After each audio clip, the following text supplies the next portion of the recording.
the Savior of the world.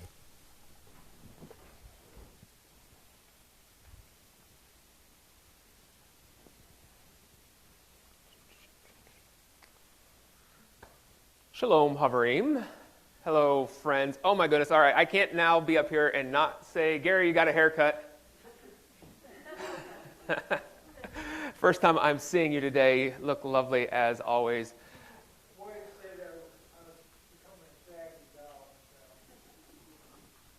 Hey, you know what? Not only is that special occasion happening today, there's also another thing that occurs today. It's something that a lot of people don't take note of, but it only happens once a year. It's a really big event, and if people don't draw your attention to it, you may miss out on noting this once-a-year event. Do you know what happens today? No, I got to rephrase that. All right, do you know what comes today after the benediction? The people who forgot to set their clocks forward. Thank you. It was meant to be logical. No, so actually a weird thing happened to us this morning. I'm glad you all made it here this morning. But I came down the stairs early this morning, as I tend to do on Sundays, and I noticed that all of our clocks were already set forward an hour. You know, strange thing, right? The clocks were already set forward 1 hour. They were set to the correct time. And it got even weirder when I realized that it was our dog that set all the clocks forward. It was strange. Well, you know, it really shouldn't be that surprising because he is a watchdog.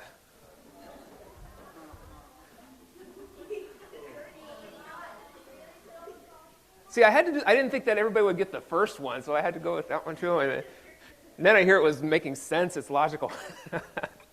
All right, so we are here on this Sunday, the third Sunday of Lent, this time that we have set aside to make a little more room in our life for God. We give a few things up for a period of time, trying to make this space and pick up a few things to try to inculcate, trying to kind of build this space for God, this room for God, so that God can continue to become more and more a part of our lives. And not only is it the third Sunday of Lent, it is, of course, the first Sunday of daylight saving time. And I am glad that you are all here, and I know that everybody is tired. Am I alone here? Is it just me? No. Everybody is tired. I realize that some people probably stayed up too late last night watching basketball. I know because it was me. Some people stayed up late celebrating quiz victories last night. That is well worth staying up. But it's just this universal thing, and that's why those jokes work at least as well as they did, is because we all know what it's like to be tired. We know what it's like to need more sleep. We know this feeling. It is universal. We know tiredness. And along those same lines, I think that we all know what it's like to be thirsty. We know what it's like to have that cottonmouth kind of feel. We just desire that Kool-Aid, right? Don't drink the Kool-Aid in the church. No, that's something different. We know what it's like to have that thirst, to need something, because our bodies have this natural response to being dehydrated. When we don't have enough water in our system, this essential nutrients that every body needs, every living thing. Where's Casey? Casey said it best. Every living thing needs water. And our bodies have this response when we don't have enough of it.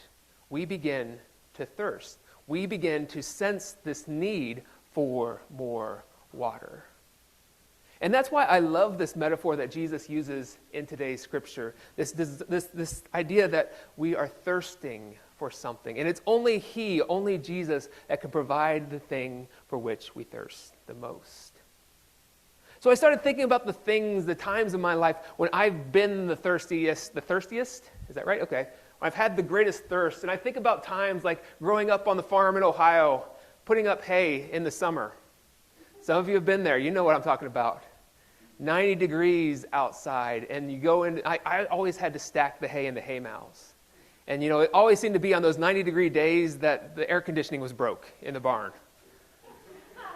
Like, some of you are like, oh, well, I'm sorry to hear that. No air conditioning.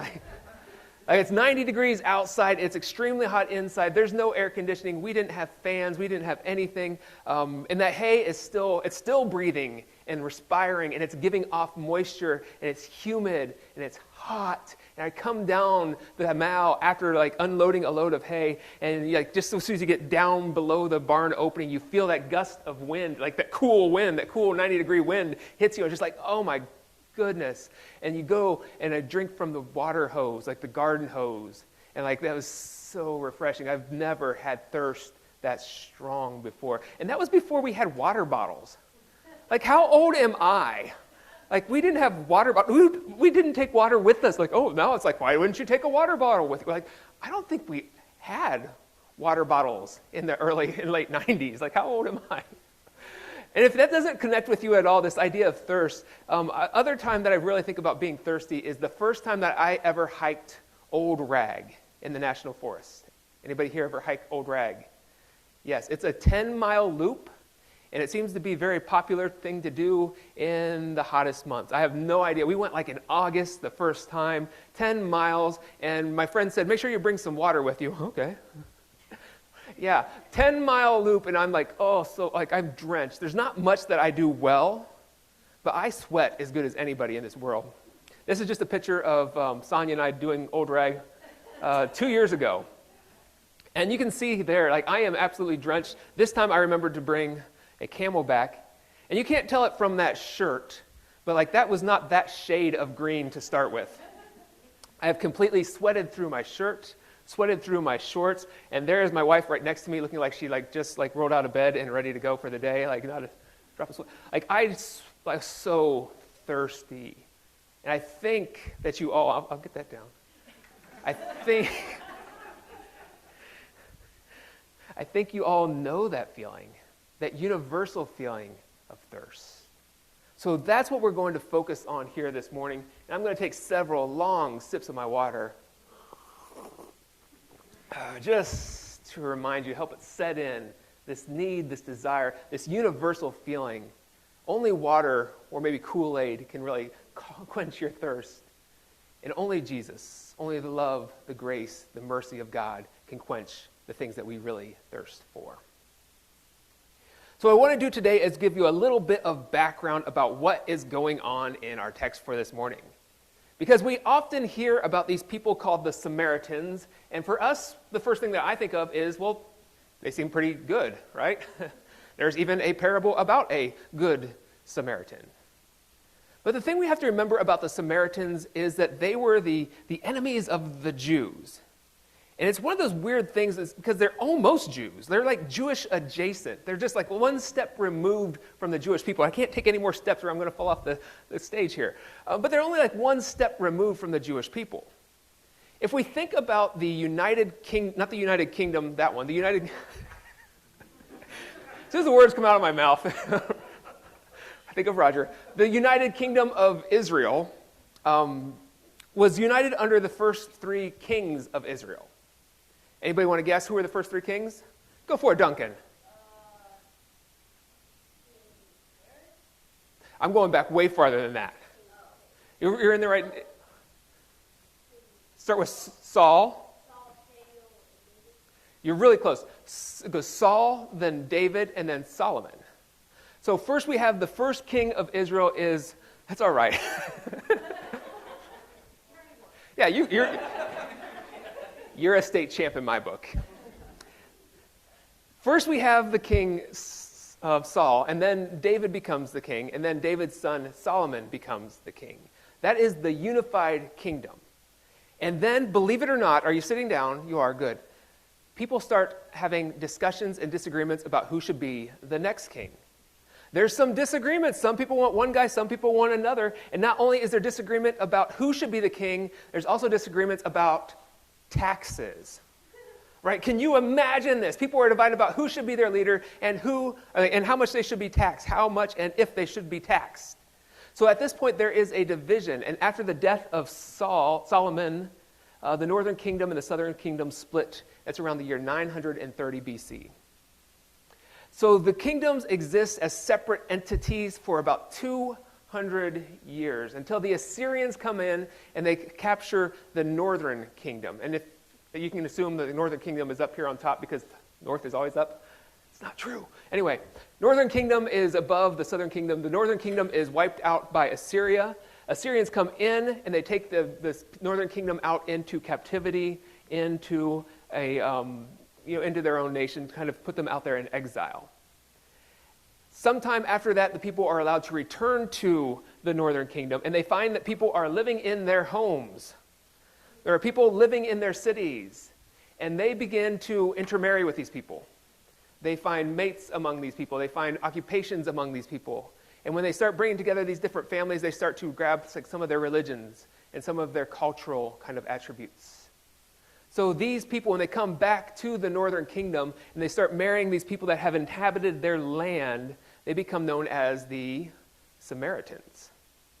So the Samaritans would have had a lot of common ancestry and common background with the Jewish people, the people of the southern kingdom. They would have had the same Torah. The first 5 books of what we call the Old Testament would have been something the Samaritans would have uplifted. The later books would have come after the separation of the two countries, so they wouldn't have seen the books like the prophets and the later writings as authoritative. So it's kind of like they have these same things in common, but they're not quite the same. And I kind of compare it to our weird cousins. I know I'm not the only one. We have these weird cousins that we kind of grew up together, and we probably went to the same schools together. We have common ancestry. We probably learned the things, went to church together even. And then it's like, what happened to you? Like, these are the ones, and sorry if this is offensive to anybody out here, but like, this is the one. These are the ones that like are showing up at the family reunions. You haven't seen them for years, and they sit down, they start telling you things like, the earth is flat, right? Yeah? And not only that, like vaccines, it's all about, sticking microchips in your arms so that you can, like, y'all know those people, right? You have those cousins? And Dwayne's like, that's my sister, don't know. I didn't expect visitors today. No, like, I don't believe that to be true. But that's kind of what's going on. It's like we have the same background. We have the same upbringing. We have the same holy text. What happened to you?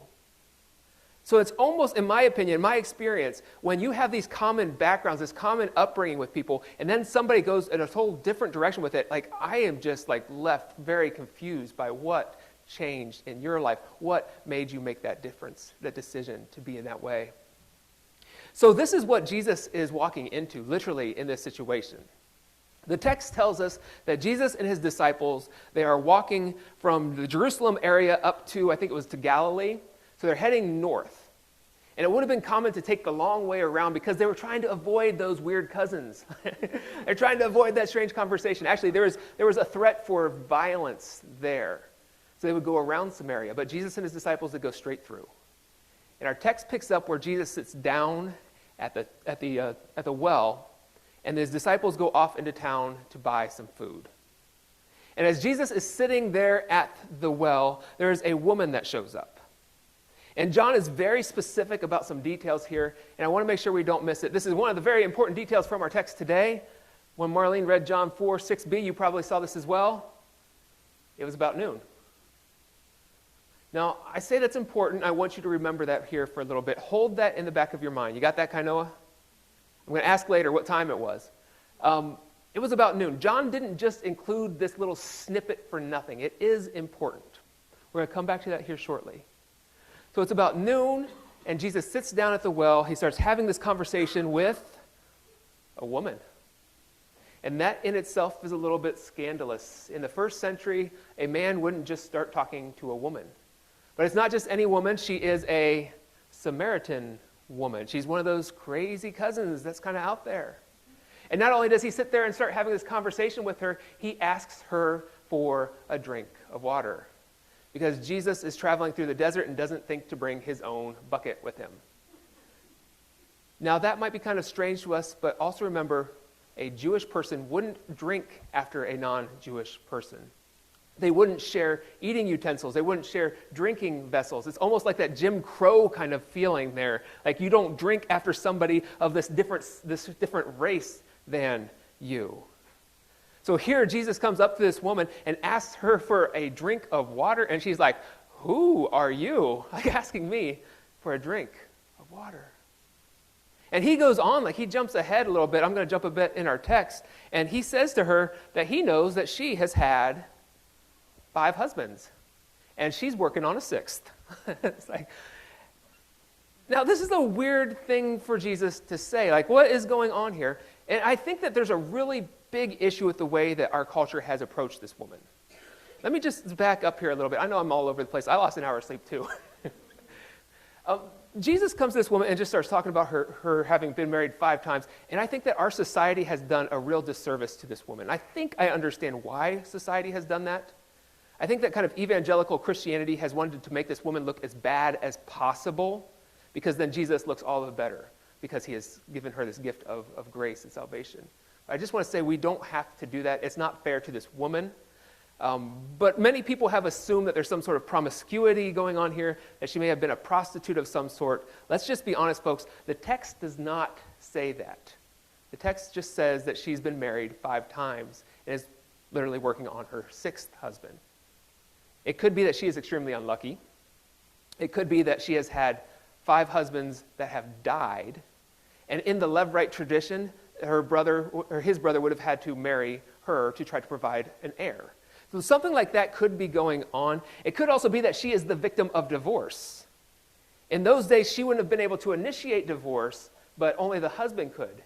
So for whatever reason, maybe people had offered to marry her, or did marry her, and then for some reason kind of recanted on that, took that back, and like, nah, you know what, I'm good. So it could be that she is a victim. I just want to say through all of this, let's focus on what we do know, not on what we can't know. Don't assume all the very worst about this woman. So let's look at what we do know. All right, so, Kainoa. What time was it? Was about noon. The first thing that we know about this woman is that she was an outcast among her people. If you think about the noon hour, it is probably the hottest time of the day. Remember, it's not like it's March and it's snowing outside. Like, it's going to be hot. The great snowstorm of 2023. I give it to you. No, it would have been extremely hot. This was not the time when the average person would have gone to the well to fetch water. They would have gone either early in the morning or late in the evening when the sun was setting or just when it's coming up. Because anybody here ever carry water? It's heavy. Water is heavy. And not only that, like, it's a good social time. This was the social atmosphere for the women. It was commonly the women that went to the city, to this town, to the well, to bring the water back. So they had these interactions with one another. This was a big social event. So as they went to the water, they came to the well and came back, they had a good time. It was early in the morning, it was in the evening. She came about noon when no one else would be there. So we don't know why she was a social outcast, but something about her life, something about her experience made her to be on the fringes of society. Another thing that we know about this story is the why doesn't matter to Jesus. Like, if it was really important for us to understand this whole thing about 5 husbands, I think that John would have told us just why she had 5 husbands and was working on the 6th. I think the whole story about why she was on her 6th husband doesn't matter. At least it didn't matter to Jesus, and it shouldn't matter to us. In this story, we see no example of condemnation, no example of judgment. All we find is grace. We find compassion from Jesus in this story. So Jesus shows her compassion, not judgment and condemnation. And then the last thing that I say that we can find from this story is that when Jesus comes to her and he begins this conversation with her, he validates her just by having a conversation. Does anybody else ever go in the grocery store and just avoid people? Is that just me? Like, this is terrible. I said that wrong. No, actually it's true, but it's not okay. You avoid your own mother? She does. All right. Like, do you ever go into the grocery store and, like, especially if you have little kids, like, don't talk to Karen. Like, we're not here to talk to Karen. No, like, it's like kind of awkward. You avoid people. But what does Jesus do? Like, here's this woman who is an outcast in her society, who is there in the middle of the day, who is there by herself, who he knows has had some sort of questionable background, and he goes right to her and starts having this conversation. So just by naming her, or not, he doesn't name her, just by talking to her, he is validating her as a person. So Jesus comes to her, and he has this conversation with her, and he asks her a question. He says, "Can I have a drink of water?" And then she goes through this whole thing, how are you doing this? You're a Jew, I'm a Samaritan, don't you know who I am? Jesus has this conversation, and then he flips it around and offers her something. He offers her living water. And every time I read that phrase, I think of like parasites or something like that. Like living water does not sound appealing to me. My sister-in-law told the joke the other day, do you know what amoeba and the Eiffel Tower have in common? They're both parasites. Anyway, parasites. Anyway, that was terrible. So they have this conversation. It goes back. Jesus offers her living water. He offers her this grace. They offer her this forgiveness, this love, this mercy. It's something that people are thirsting for. Now, the thing I think is beautiful about this story is often missed because of the way we read our scriptures. We break our text up into chapters and verses, and that's necessary, especially when you're doing things like Bible quizzing. You need to be able to memorize certain passages. That's helpful for that purpose.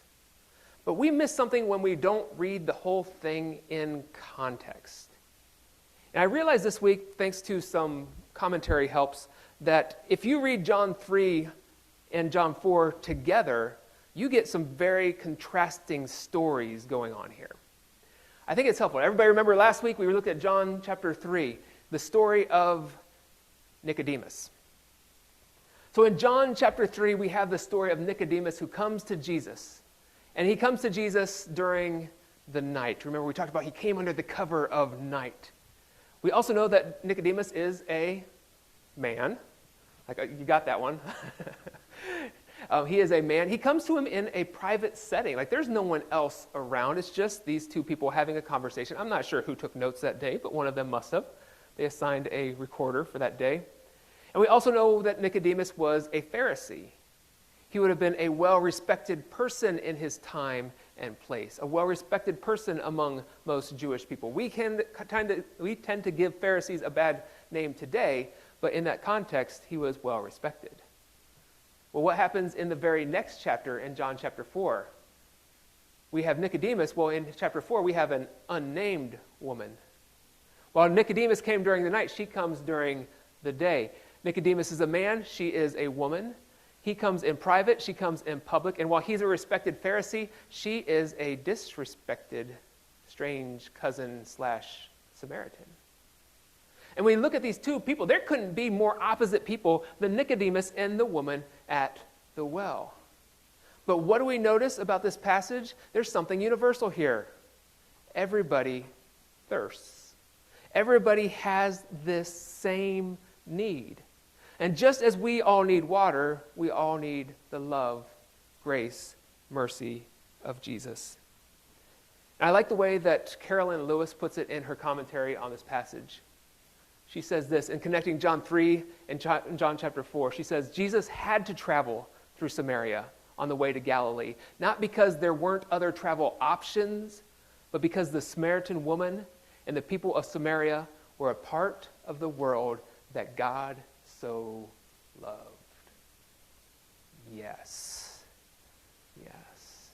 There is that commonality, that universality, that drawing people to God in this story. And on top of that, I would add that if we expand the story a little bit bigger, we go all the way back to the beginning of John's gospel. We go to John chapter 1. And after we have that fun introduction about the word and the light coming into the world, which is a little confusing, we have the calling of the first disciples. And in John chapter 1, verse 40, we read this. The first thing that Andrew did, Andrew, one of the disciples, was find his brother Simon and tell him, we have found the Messiah, that is the Christ. Now we go to today's passage, we go to verses 28 through 29. Then leaving her water jar, the woman went back to the town and said to the people, come, see a man who told me everything I ever did. Could this be the Messiah? So here we have the story of Jesus calling his disciples. Here's some men, like straight up men, like and calling these people. And then a couple of chapters later, what's going on? Like, how about we expand our group a little bit? Let's add a woman. No, not only that, let's add a Samaritan woman.